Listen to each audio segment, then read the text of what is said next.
हर साल की भांति इस साल भी श्री श्री दुर्गा पूजा समिति आप तमाम श्रद्धालुओं का हार्दिक अभिनंदन करता है, करता रहेगा।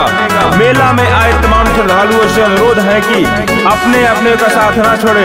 मेला में भीड़ ज्यादा है, अपने बाल बुतरू का हाथ पकड़े रहे और माँ का दर्शन कर आगे बढ़ते रहे। पंडाल में भीड़ ना लगाए। हाँ बोलिए, क्या हुआ क्या हुआ?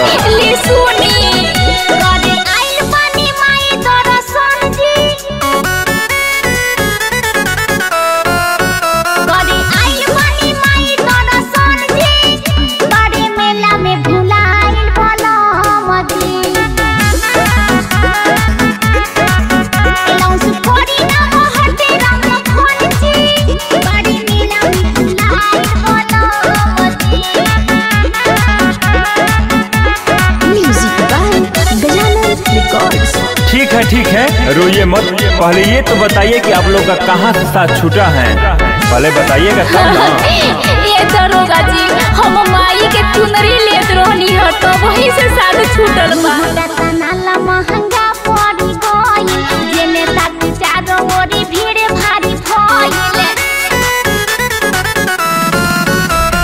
घुंघटा तनाला महंगा पड़ी गई, जेने देखी चारों ओरी भीड़ भारी भइल।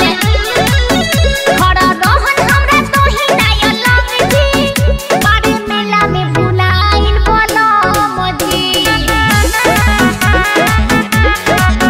एलाउंस कोरी ना हटे रंग खोनजी, बड़े मेला में बुलाइन बोलो मोदी। रोने से थोड़े मिल जाएंगे, पहले ये तो बताइए कि देखने में कैसे लगते हैं और क्या पहने हैं। ये दरोगा जी, न गोर बाड़े न सामर बाड़े, न छोट बाड़े न मोट बाड़े। ज्यादा न लंबा रे ज्यादा न छोट हो, लाले कलर धोती पहने बाड़े मोटा छोट हो। ज्यादा न लंबा रे ज्यादा न छोट हो, लाले कलर धोती पहने बाड़े मोटा छोट हो।